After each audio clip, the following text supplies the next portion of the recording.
yang Allah cintai. Mudah-mudahan duduknya kita di sini urusan paham kagak paham, ngerti kagak ngerti itu urusan belakangan. Tapi mudah-mudahan ini menjadi pertanda bahwa Allah Subhanahu wa taala mencintai kita. Dan ini merupakan satu anugerah yang wajib kita syukuri. Bahkan ada satu ulama namanya Abu Yusuf. Abu Yusuf ini muridnya Imam Abu Hanifah, salah satu imam dari 4 imam mazhab. Imam mazhab itu ada Imam Abu Hanifah, ada Imam Malik, ada Imam Syafi'i, ada Imam Ahmad bin Hanbal atau Imam Hanbali. Nah, Imam Abu Hanifah punya murid, salah satu muridnya namanya Abu Yusuf yang kemudian nanti jadi ulama besar juga. Dan Imam Abu Yusuf ini salah satu murid Imam Abu Hanifah yang jadi ulama penyebar mazhab Hanafi. Mazhab Hanafi biasanya kebanyakan di Pakistan, contoh mazhab Hanafi. Kalau di sini kebanyakan mazhab Syafi'i. Nah, Imam Abu Yusuf ini enggak pernah mau ketinggalan ngaji ke majelis gurunya, majelis Imam Abu Hanifah. Lagi sakit, lagi ada urusan apa, enggak pernah ditinggal karena dia tahu betul betapa berharganya ilmu, betapa berharganya waktu. Dan tidak sembarangan orang yang bisa duduk di majelis ilmu. Makanya beliau enggak pernah mau sia-siakan itu, walaupun dalam situasi dan kondisi yang bagaimana. Tapi pernah satu ketika beliau ini nggak hadir di majelis gurunya. Satu kali beliau nggak hadir di majelis gurunya karena anak beliau meninggal dunia. Anak beliau meninggal dunia. Khawatirnya anaknya lagi meninggal, dia karena kan jadi fitnah ya. Wah, gak peduli sama anak, tadi mau ngaji, gak peduli kan gitu jadinya ya. Makanya beliau nggak hadir. Beliau mandikan anaknya, beliau kafankan, beliau sholatkan. Begitu keluar dari rumah ke jenazahnya, ini Abu Yusuf nangis berung-berung, nangis berung-berung. Sampai akhirnya beberapa saudaranya, beberapa temannya nyamperin, dinasihatin ya, ditenangin, sabar, ini mungkin ujian dari Allah, mau naikin derajat ente, diambil orang yang ente sayang, diambil putra ente. Wah, dinasihatin dah, dia lagi nangis nih. Kata Imam Abu Yusuf, saya nangis bukan karena anak saya meninggal, enggak. Anak saya meninggal saya terima dengan ikhlas, itu udah takdir dari Allah. Yang saya nangisin adalah hari ini saya nggak bisa datang ke majelis guru saya nggak bisa ngaji. Masya Allah, itu lagi anaknya meninggal. Segitunya tuh, sampai saking cintanya sama ilmu, saking harganya wah. Kalau kita nggak kuat dah gitu ya, kita tiba-tiba gitu ya, ngaji nanti dulu depan dah, depan dah. Kadang-kadang kalau ada penyakit dia ada-adain ya, nggak ada alasan dia ada-adain ya. Nah, jadi itulah bagaimana para ulama kita menghargai waktu, menghargai ilmu, karena mereka tahu ilmu ini adalah anugerah yang besar dari Allah Subhanahu wa Ta'ala. Maka beruntung kita masih diberikan keistiqomahan untuk duduk di majelis ilmu. Mudah-mudahan kita bisa terus istiqomah sampai akhir hayat kita. Amin ya rabbal alamin. Ma'asyiral jamaah rahimahullah, kita lanjut kembali pengajian kita, ta'lim kita dari kitab Arba'in An-Nawawiyah, kumpulan hadis-hadis yang dikumpulkan oleh Al-Imam An-Nawawi. Dan sekarang kita sudah sampai ke hadis yang ke-18 ya, 18. Dan nanti kita akan bacakan dan mudah-mudahan kita bisa mendapatkan ilmu, mendapatkan hikmah yang bisa kita jadikan pedoman dan pegangan agar kita makin semangat dalam beribadah kepada Allah Subhanahu wa Ta'ala. Insyaallah. Bismillahirrahmanirrahim. Alhamdulillah wassalatu wassalamu ala Rasulillah sayyidina Muhammad bin Abdullah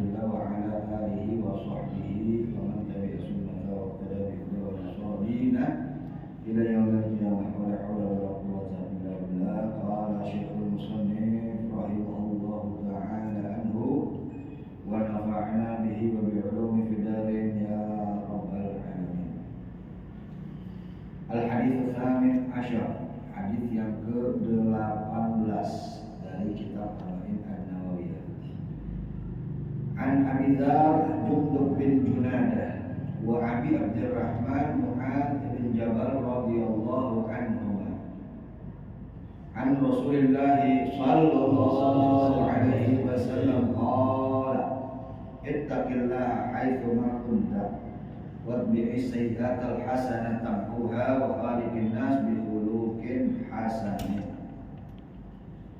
Rawahu Tirmidzi wa qala haditsun hasan wa fi ba'd an-nusakh hasan sahih.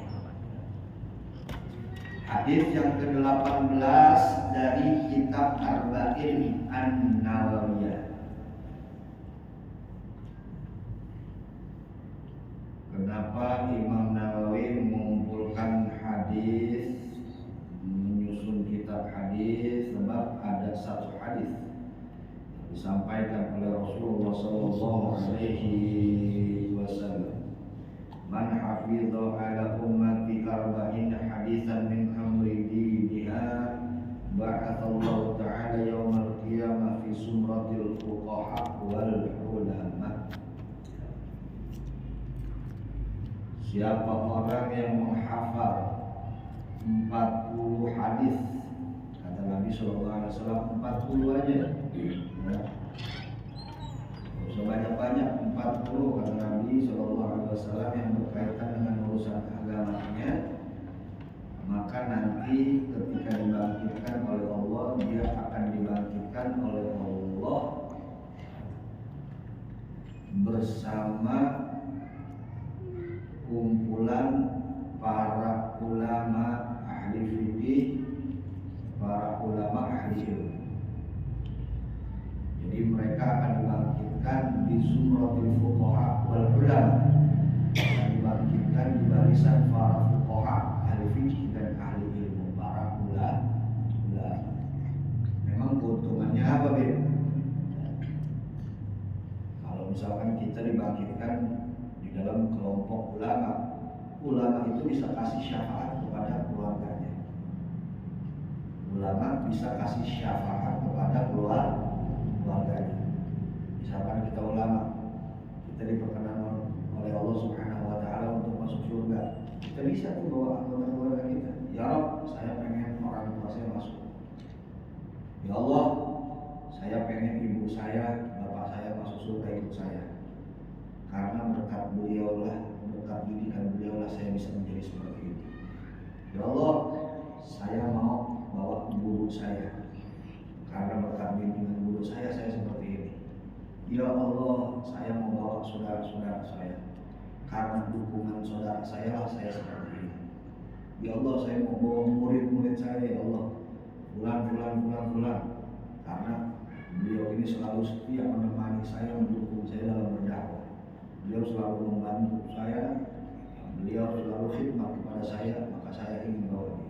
Bisa ngasih syafaat kepada orang-orang terdekatnya yang mempunyai hubungan dengan mereka. Nah, itu salah satu keuntungan ulama. Allah berikan keistimewaan bisa memberikan syafaat buat keluarganya. Dan di riwayat lain, wa kuntu lahu yaumal qiyamah syafi'an wa syahida. Siapa orang yang hafal 40 hadis Nabi, ya, maka Nabi Muhammad SAW nanti di hari kiamat akan menjadi orang yang memberi syafaat kepadanya dan akan menjadi syahid, akan menjadi saksi baginya. Jadi menjadi saksi baginya itu Nabi kita Muhammad SAW. Dikatakan lagi di riwayat yang lain, udkhul min ayyi abwabil jannah syi'ta. Kalau orang menghafal 40 hadis Nabi terkait urusan agamanya, maka akan dikatakan kepadanya, udkhul, masuklah engkau, min ayyi abwab syi'ta, masuklah engkau lewat pintu surga yang mana aja yang kau suka. Itu baru 40 hadis. Makanya banyak para ulama mengarang kitab yang isinya 40 hadis yang berisi pokok-pokok agama, termasuk yang kita pelajari ini, yaitu kitab Arba'in An-Nawawiyah.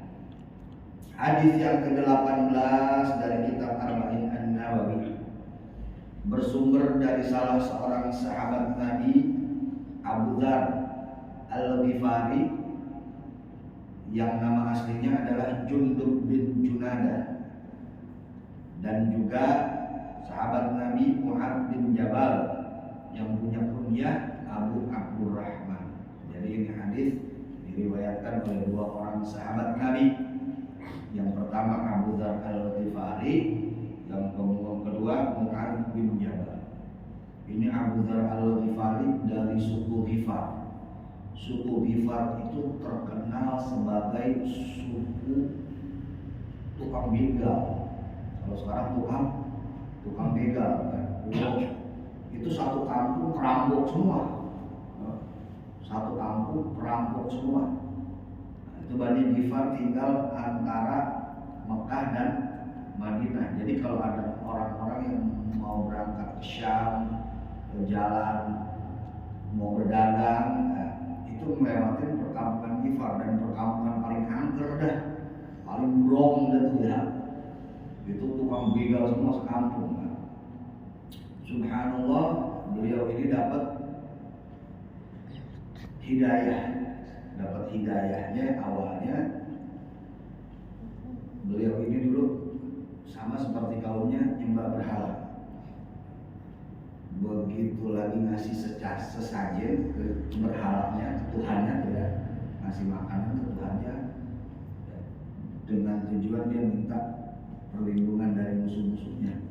Begitu habis naruh makanan, jadi di hadapan Tuhannya tuh, di hadapan berhalanya, dia liatin dulu sambil dia doa lah, minta perlindungan pada Tuhannya ini lewat sesajen yang barusan dia kasih. Tiba-tiba ada anjing datang. Ngajak-ngajak makanan sesajennya dia dimakan tuh anjing. Nggak sampai di situ, habis itu anjing makan, tuh anjing angkat satu kakinya kencingin berhala. Ini Abu Dzar yang melihat begitu, Tuhan gue kencingin. Bahasanya dia nih, dalam hatinya dia, ini Tuhan ngelindungin dirinya aja nggak bisa, bagaimana mau melindungi gua ini? Nah, dari situ timbul hidayah. Akhirnya dia datangi Nabi SAW di Mekah. Karena dia dengar ada Nabi di Mekah, dia datang. Ya. Dia datang ke Nabi, dia langsung dia langsung baiat Nabi, dia langsung menyatakan masuk Islam, syahadat di depan Nabi kita Muhammad Sallallahu Alaihi Wasallam. Kata Nabi, ente udah masuk Islam nih. Ini di Mekah belum banyak yang masuk Islam, karena ini Abu Dzar Al-Ghifari termasuk orang-orang yang awal-awal masuk Islam nih. Islam baru beberapa orang, dia itu termasuk salah satunya nih. Belum banyak yang masuk Islam di Mekah, jadi masih sembunyi-sembunyi nih. Kata Nabi, ente pulang dulu ke rumah, ke kampung ente, sampaikan kepada saudara-saudara ente untuk juga ikut masuk Islam. Jangan ente umumkan dulu keislaman ente sama orang-orang di Mekah ini, khawatir ente diapa-apain. Ya namanya preman ya, orang jalanan ini kan ceritanya ya, mohon maaf ya, bukan kita namanya Abu Dzar, namanya orang lapangan ya. Dia malah datang ke tengah-tengah Ka'bah, ke Masjidil Haram, tengah-tengah Ka'bah. Dia berdiri, dia teriak, orang-orang Mekah, isyhadu, saksikan oleh kalian bahwasanya aku bersaksi bahwa tidak ada Tuhan selain Allah dan Nabi Muhammad itu adalah utusan Allah. Itu orang-orang Mekah yang dengar, orang-orang kafir Quraisy yang dengar, marah, dikeroyok, digebukin. Memang saat itu orang Islam lagi muslim banget ya, karena masih minoritas. Dikeroyok, digebukin, ditonjokin. Datang pamannya Nabi, Sayyidina Abbas. Saat itu belum masuk Islam. Sayyidina Abbas bin Abdul Muthalib datang. Ada apa tuh? Ini nih, ada orang teriak-teriak ngaku masuk Islam. Kita gebukin aja udah. Begitu dilihat, Sayyidina Abbas ini tahu ini orang Ghifar nih, Jundub bin Junadah, anak kepala sukunya Ghifar ini, ya, anak kepala rampok ini ya. Begitu dilihat, waduh, ini mah orang Ghifar ini. Akhirnya dipisahin, jangan digebukin. Ente nggak tahu ini siapa? Emang ini siapa? Ini anaknya kepala suku Bani Gifar. Ente tahu sendiri kan Bani Gifar ini ya suku Omega kan. Ente ngumpulin kepala sukunya, lah ente kemana-mana kagak bakal aman ini di jalanan. Akhirnya dilepasin kan. Udah jangan cari masalah sama orang ini nih ya. Ini bapaknya kepala suku nih, bisa-bisa kita nih dagang ke Syam kemarin nih dibegal dulu di tengah jalan nih. Akhirnya udah pada berhenti, nggak berani ngeroyokin lagi. Kemudian pada bubar. Besokannya dia masih di muka, besokannya begitu lagi ya, besokannya begitu lagi, teriak lagi. Yang kemarin belum belum nyaksiin, mungkin yang lain ya nggak dengar dia teriak begitu, dikeroyok lagi tuh, digebukin lagi. Datang lagi pamannya Nabi Abdullah bin Sayyidina Abbas, jangan digebukin ini orang, ente gebukin ini orang, ente di jalanan kalau bakal aman. Udah lepasin, udah. Akhirnya sampai hampir tiga kali. Begitu kejadian, akhirnya sama Nabi suruh pulang. Ente pulang dulu dah. pulang nih. Ente pulang, ente dakwah sama keluarga ente dulu ya. Udah, akhirnya beliau pulang ke kampung halamannya, beliau dakwahin. Subhanallah, yang tadinya suku Gifar ini terkenal tukang begal ya, satu suku semuanya beriman kepada Rasulullah SAW. Dan begitu Nabi hijrah, mereka ikut hijrah ke Madinah. Begitu mereka ikut hijrah ke Madinah, mereka datang belakangan. Itu malam-malam sahabat terawih pada duduk sama Nabi, ngedenger kayak duduk takut-takut. Ya Rasul, itu suara ya Rasul. Coba dicek. Begitu dicek, ternyata orang-orang dari suku Gifar. Saking banyaknya tuh berarti, saking banyaknya orang dari suku Gifar tuh ya. Jadi mereka datang berbondong-bondong ke Madinah. Karena saking banyaknya mereka, saking banyaknya kuda mereka, sampai suaranya sampai kayak dulu gitu. Nah, itu menggambarkan banyaknya jumlah suku Gifar. Akhirnya mereka semua masuk Islam di tangan Abu Dzar al-Ghifari. Dan Abu Dzar al-Ghifari ini menjadi salah seorang sahabat Nabi yang mulia. Nama aslinya Jundub bin Junada. Kemudian hadis ini juga bersumber dari sahabat Nabi yang bernama Mu'adz bin Jabal radhiyallahu anhu. Mu'adz juga ini termasuk pemuda yang cerdas. Sampai-sampai Nabi percayakan Mu'adz bin Jabal untuk dakwah ke Yaman. Jadi Nabi kirim sahabat-sahabat yang mumpuni untuk berdakwah. Salah satunya adalah Mu'adz bin Jabal dikirim ke negeri Yaman. Dan akhirnya banyak orang Yaman yang masuk Islam berkat dakwahnya Mu'adz bin Jabal. Dan Mu'adz bin Jabal juga dikaruniai oleh Allah fisik yang ganteng.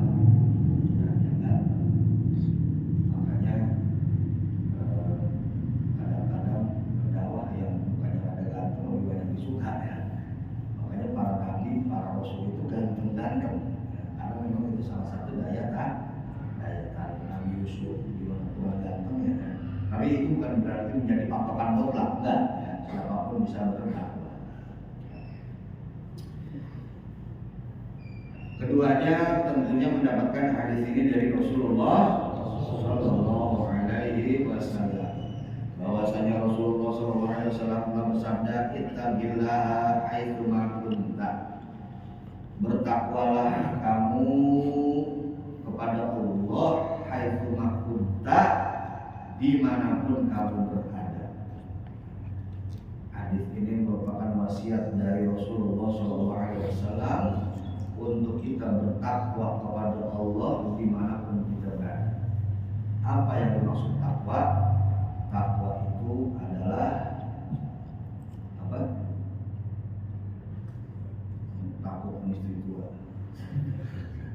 Takwa adalah imtithalu awamirillah wa ijtinabu nawahi lillahi subhanahu wa ta'ala. Takwa itu adalah menjalankan perintah Allah sekaligus menjauhi larangan Allah. Untuk apa? Untuk mendapatkan ridhonya Allah. Jadi kalau Allah perintahkan kita sholat, kita sholat. Kenapa kita sholat? Karena itu adalah perintah Allah. Untuk apa kita sholat? Untuk mendapatkan ridho Allah. Itulah takwa. Allah perintahin kita puasa, kita puasa. Kenapa kita puasa? Karena itu adalah perintah Allah. Untuk apa kita puasa? Untuk mendapatkan ridho Allah. Allah perintahkan kita untuk berzakat. Kita berzakat. Kenapa kita berzakat? Karena itu adalah perintah Allah. Untuk apa kita berzakat? Untuk mendapatkan ridho Allah. Menjalankan perintah Allah. Sekaligus menjauhi larangan Allah.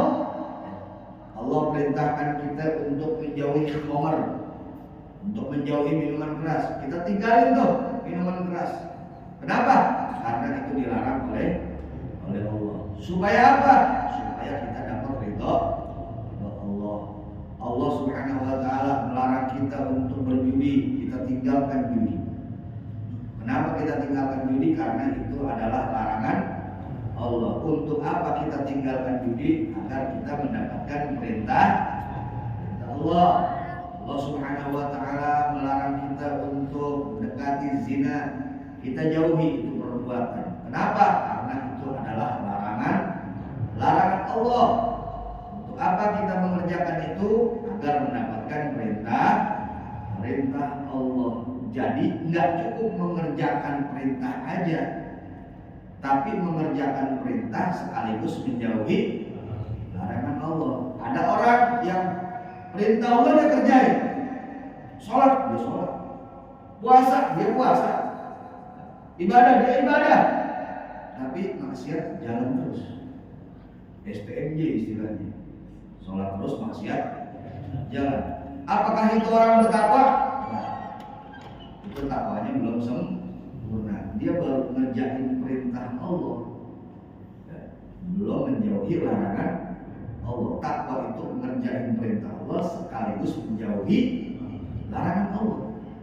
Ada orang yang dia nggak mabuk, dia nggak berzudi, dia nggak berzina, dia nggak maksiat, dia nggak berbuat kemunkaran, tapi dia juga nggak sholat, tapi dia juga nggak puasa.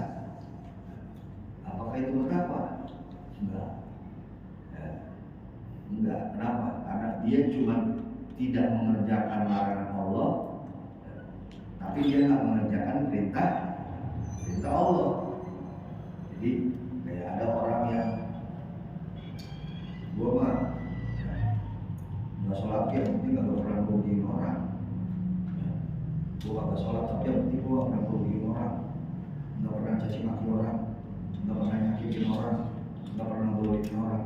Daripada ente sholat iya, berjamaah iya, ngaji iya, tapi mulut nggak pernah dijaga, ucapannya caci maki mulu, zolimin orang, ngata-ngatain orang, nipu ini itu. Mendingan kayak gua. Gua walaupun gua kagak sholat, tapi gua nggak pernah nyakitin orang. Nah ini 11-12 ini mah ya. Yang satu walaupun dia sholat tapi dia nyakitin orang, nggak benar. Yang ini ya, dia walaupun dia nggak nyakitin orang tapi dia nggak sholat juga nggak benar. Ya ada perempuan ya, mendingan gua dah, gua nggak berjilbab gitu ya. Tapi gua nggak pernah usil sama orang, daripada lu berjilbab usil sama orang ya. Makanya daripada jilbabin kepala ente, mendingan jilbabin hati ente dulu buat.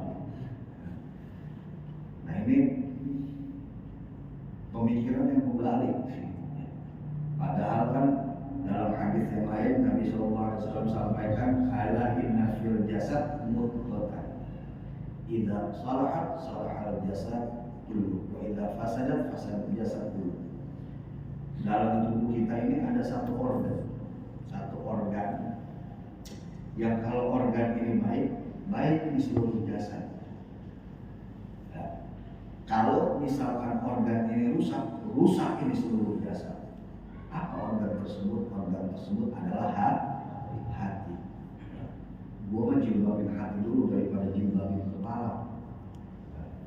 Kalau hatinya baik, udah pasti dia pakai jilbab. Begitu.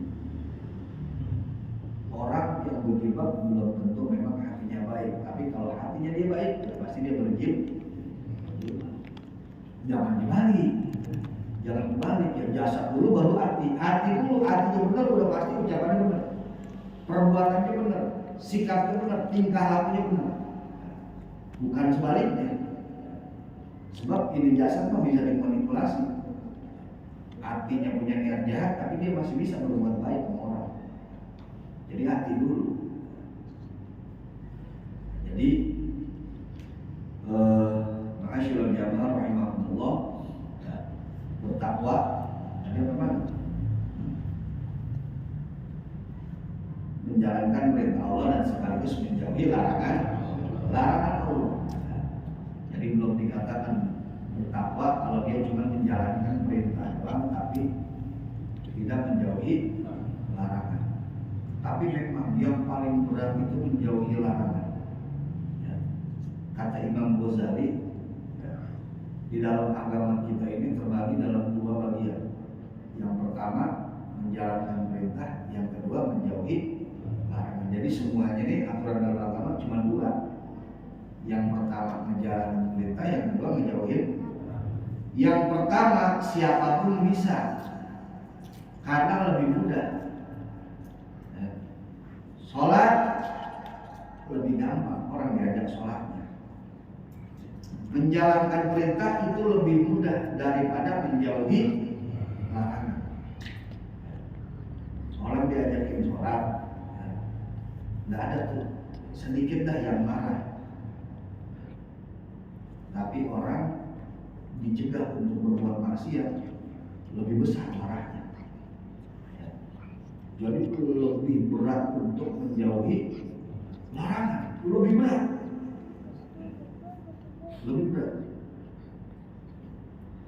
Banyak orang-orang yang menjadi wali Allah, banyak orang-orang yang menjadi kekasih Allah, bukan karena dia banyak mengerjakan perintah Allah, tapi karena dia bisa menjauhi larangan.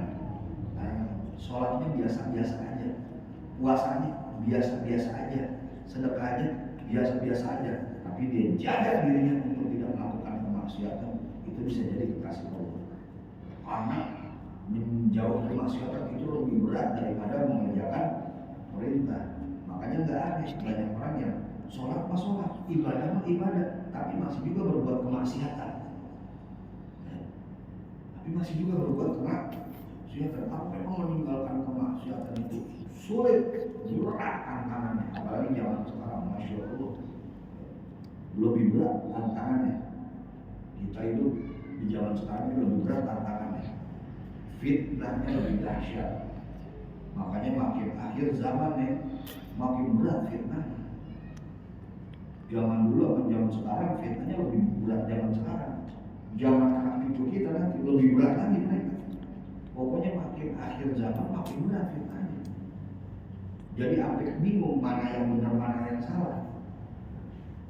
Makin kesana nanti makin bingung lagi kita membedakan mana yang benar mana yang salah. Tapi tidak untuk orang-orang yang bertakwa. Kalau buat orang-orang yang bertakwa, Allah akan tanamkan dalam hatinya furqan.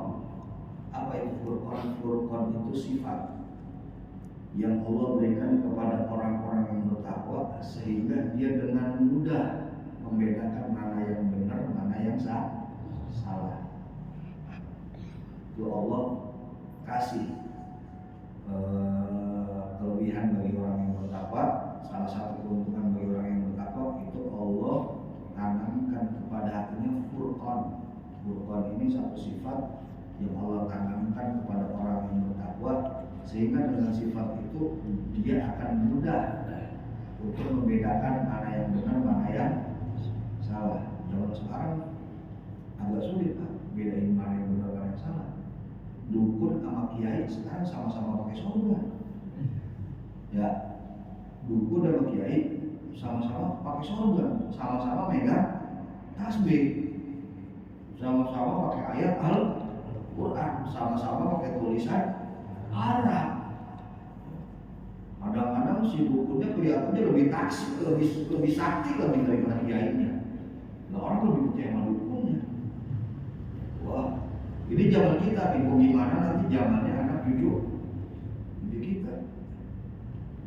Banyak kejadian Pak, ada orang datang kiai minta doa supaya dilancarin usahanya, supaya berkah usahanya. Begitu habis didoain sama kiainya, dikasih air, dikasih ini, balik ke rumahnya besokannya tokonya kecurian. Begitu dapat buku ternyata laris. Iya kan? Kira-kira bagaimana coba kalau kejadian kalau kita begitu? Kira-kira kita datang lagi, kiai datang lagi ke dukun. Kiai mau memanjur lah. Dukun memanjur, mau dikasih apa gitu ya kan? Dikasih ini, dikasih itu, suruh tanam ini, suruh tanam itu, suruh potong ini, suruh potong itu, suruh ngelakuin ini, suruh ngelakuin itu. Tiba-tiba laris. Habis itu dukun lagi. Itu ujiannya di situ. Ujiannya ini baru zaman kita nih, belum nanti anak cucu kita. Mudah-mudahan kita, keluarga kita, keturunan kita dijaga dari fitnah akhir zaman. Apalagi nanti fitnah Dajjal. Ini Dajjalnya belum datang nih. Ya. Ini baru antek-anteknya doang. Apalagi nanti Dajjal. Dajjalnya datang, tipu dayanya luar biasa. Orang dia bunuh mati, diusap hidup lagi. Kira-kira zaman sekarang ini kita melihat yang begitu tuh. Percaya kagak kira-kira kita? Bakal cium tangan gitu bolak-balik. Saya kemarin cuman apa namanya, cuman benar-benar skor. Ya ayah saya aja udah cium tangan bolak-balik ya. Ada bilang ya kemarin pas lagi nonton sama anak-anak sama jamaah ya. Yang aku tuh kemarin pas lagi Indonesia, bukan Indonesia, kemarin tuh Uzbekistan sama Jepang. Ya, Uzbekistan sama Jepang. Jepang kan menang tuh 1-0 ya. Udah itu terakhir kan ada penalti ya. Anak bilang, ini ntar ada penalti. Ini ntar penalti Jepang nih. Jepang kena penalti. Uzbek dapat penalti, tapi itu begitu rendang penalti kagak masuk nih. Anak ngomong gitu tuh. Bener bisa penalti udah masuk lah kalau itu. Kalau dimasukin TikTok gitu ya. Itu baru begitu tuh, gimana nanti Dajjal. Dajjal ini nyerangnya langsung jantung kita, akidah kita. Bahaya. Ini antek-anteknya aja sekarang nih, udah mulai-mulai. Kita udah banyak yang ketipu ya kan. Udah ya sholat mulu, ngaji mulu, kayak kagak, mendingan ikut gua nih. Ya kalau mau lancar usaha mah, kalau mau gampang proyek mah nih, ikut gua nih, begini gitu. Kita dibikin jauh, ya. Dibikin jauh dari Allah Subhanahu Wa Taala dengan tipu dayanya. Akhir zaman ini hati-hati. Makanya kita mohon pertolongan Allah supaya kita dan keluarga kita dijauhkan dari bala dunia, dari azab akhirat. Dulu saya ngajarin supaya kita kagak terkena fitnah akhir zaman, kagak terkena gampang terkena fitnah dunia. Biasain baca surah Al-Kahfi. Tiap Jumat tuh baca surah Al-Kahfi. Memang agak panjang kan, cuma kalau rutin insya Allah nggak berasa panjang. Baca tuh, baca surah Al-Kahfi, insya Allah kita akan dijauhkan dari fitnah-fitnah dunia yang bakal membahayakan akidah kita. Sebab ini taruhannya akidah. Fitnah-fitnah akhir zaman ini nanti taruhannya akidah. Sehingga kita tidak sadar kita kena fitnah-fitnah seperti itu, tipuan-tipuan seperti itu. Kita nggak sadar ternyata kita ini udah murtad tapi kita nggak sadar. Dan akhirnya kita meninggal dalam keadaan murtad. Na'udzubillah min dzalik. Jadi ini wasiat dari Rasulullah SAW. Untuk kita bertakwa kepada Allah dimanapun kita berada, di segala situasi dan kondisi apapun, wajib untuk kita selalu bertakwa kepada Allah. Mau lagi sendirian, mau lagi rame-rame, mau lagi di dalam rumah, mau lagi di luar rumah, mau lagi di masjid, di luar masjid, mau lagi di bulan Ramadan atau di luar bulan Ramadan. Kadang-kadang kita di bulan Ramadan semangat ibadah, Masya Allah. Begitu keluar bulan Ramadan, itu semangat hilang bisa. Memang sih kita nggak bisa pungkiri salah satu keistimewaan bulan Ramadan itu setan-setan pada diikat. Makanya kita kayaknya di bulan Ramadan itu lebih gampang ibadah ya, lebih gampang ibadah karena setan-setannya diikat. Habis bulan Ramadan setannya dilepas lagi, kita bergaul lagi sama setan. Beb, itu Beb, kalau misalkan setan diikat Beb, tapi bulan Ramadan kenapa ada yang maksiat Beb? Lah gimana kagak maksiat? Walaupun setan diikat tapi dia masih maksiat karena 11 bulan kemarin dia bergaul sama setan. Walaupun setan yang berkata ada, bekasnya masih ada di badan dia ya. Bahkan lebih setan dari setan gitu. Setan dia ngeliat kelakuan dia istighfar gitu. Masya Allah ya. Jadi walaupun di luar bulan Ramadan tetap kita wajib bertakwa kepada Allah ya. Jadi jangan hanya kita menjadi hamba Ramadan. Apa-apa yang di bulan Ramadan itu sudah kita mulai, kita istiqomahin. Kalau di bulan Ramadan kita sholat sunnah, di luar Ramadan kita sholat sunnah juga. Walaupun mungkin sholat sunnahnya nggak sebanyak bulan Ramadan, tapi jangan sampai kita nggak sholat sunnah sama sekali. Kalau di bulan Ramadan kita baca Quran satu hari satu juz, di luar Ramadan jangan ditinggal baca Qurannya. Walaupun mungkin ya karena satu dan lain hal kesibukan yang nggak bisa kita tinggalkan, mungkin kita nggak bisa tuh satu juz setiap hari tapi ya di bulan Ramadan paling nggak selembar sehari dah. Yang di bulan Ramadan kita sedekahnya jor-joran, jangan sampai luar bulan Ramadan kita nggak sedekah pisan. Jangan sampai di luar Ramadan kita nggak baca Quran pisan. Masya Allah, di Ramadan beli Quran baru. Begitu kelar Ramadan itu Quran sampai berdebu kalau kita pegang ya. Ditaruh di atas lemari sampai berdebu itu Quran ya. Karena saking lamanya kagak dipegang. Bertakwa kepada Allah dimanapun kita berada, dimanapun kita. Mau kita lagi sendiri di rumah, walaupun nggak ada orang yang melihat kita, tapi tetap jaga ketakwaan kita kepada Allah. Wabil sayyi'atil hasanat tamhuha, dan perbuatan-perbuatan buruk kita yang telah lalu hapus perbuatan tersebut dengan berbuat baik. Ya. Contoh seperti Sayyidina Umar. Sayyidina Umar ini sebelum beliau masuk Islam, kita tahu sejarahnya ya. Beliau ini salah satu preman di Mekah. Ya. Mohon maaf, minuman keras dan lain sebagainya itu udah jadi santapan beliau sehari-hari. Begitu beliau masuk Islam, di mana-mana tempat yang dulu dia maksiat, yang dulu dia mabuk, disamperin sama dia. Oh saya dulu pernah mabuk loh, di Punjukan sono, disamperin di sono dia berbuat baik. Oh di sono saya pernah menzolimi orang loh, disamperin ke tempat dia berbuat baik di situ.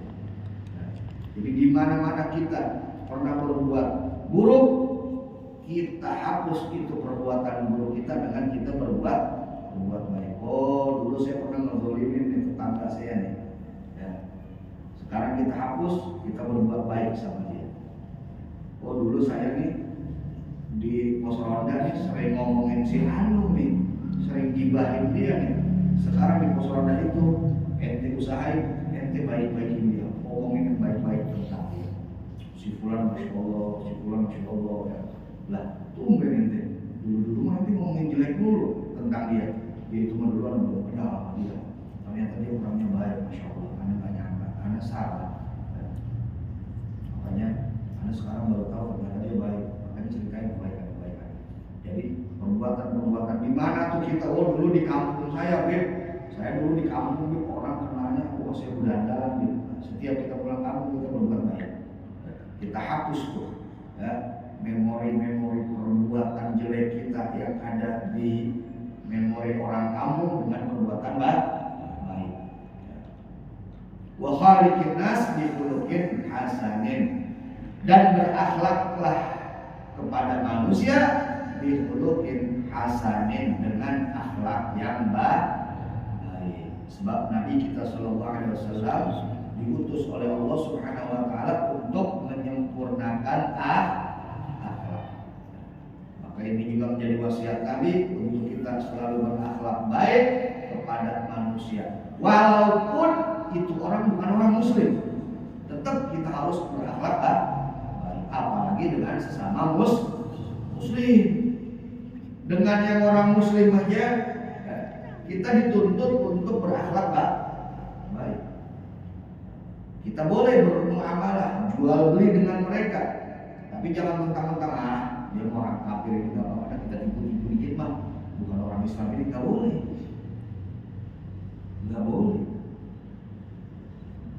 Apalagi itu orang nggak pernah ngedolimin kita, walaupun dia non muslim, walaupun dia kafir, tapi dia nggak pernah ngedolimin kita, haram kita ngedolimin dia.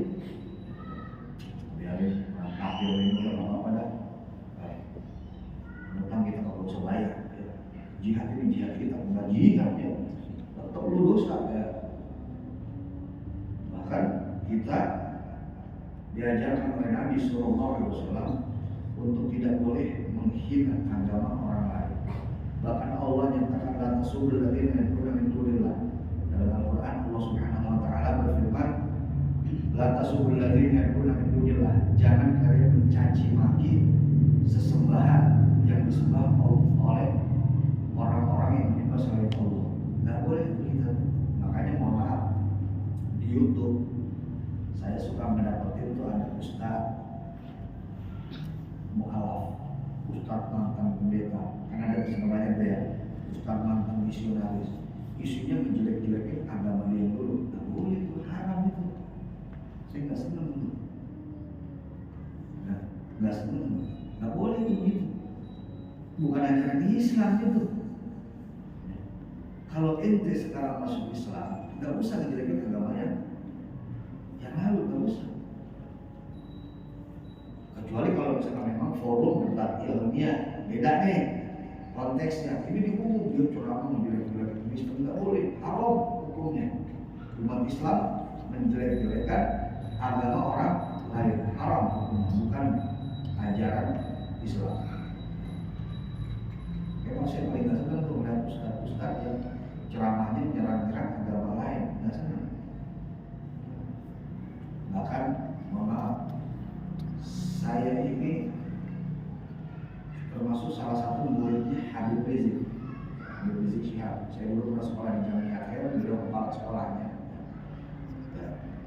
Saya punya beberapa teman yang juga ceramah. Ada teman saya yang kebetulan ceramahnya menjelek-jelekin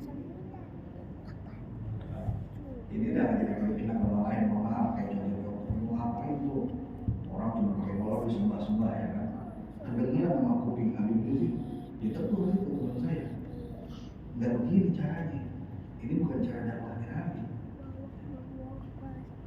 Walaupun konteksnya bercanda, tapi ini nggak bagus, haram begini, ditegur dia sama guru kita. Walaupun ente konten bercanda, pengen bikin ketawa, tapi ente udah menghina agama lain. Ente udah memancing agama lain untuk dia menghina Allah Subhanahu wa taala. Nggak boleh ya. Haram hukumnya. Kita kepada orang di luar Islam aja dianjurkan untuk berakhlak baik, apalagi sesama muslim, apalagi dengan orang tua, apalagi dengan guru, dengan orang tua, dengan guru ya. Tentu akhlak kita harus lebih baik. Nah, itulah wasiat Nabi kita Muhammad sallallahu alaihi wasallam kepada para sahabatnya, kepada para pengikutnya, kepada umatnya. Mudah-mudahan kita bisa menjalankan apa yang telah Nabi sallallahu alaihi wasallam wasiatkan ini, dan mudah-mudahan kita sekalian diberkahi oleh Allah Subhanahu wa taala. Amin ya rabbal alamin. Bil qabul. Al-Fatihah. Yeah.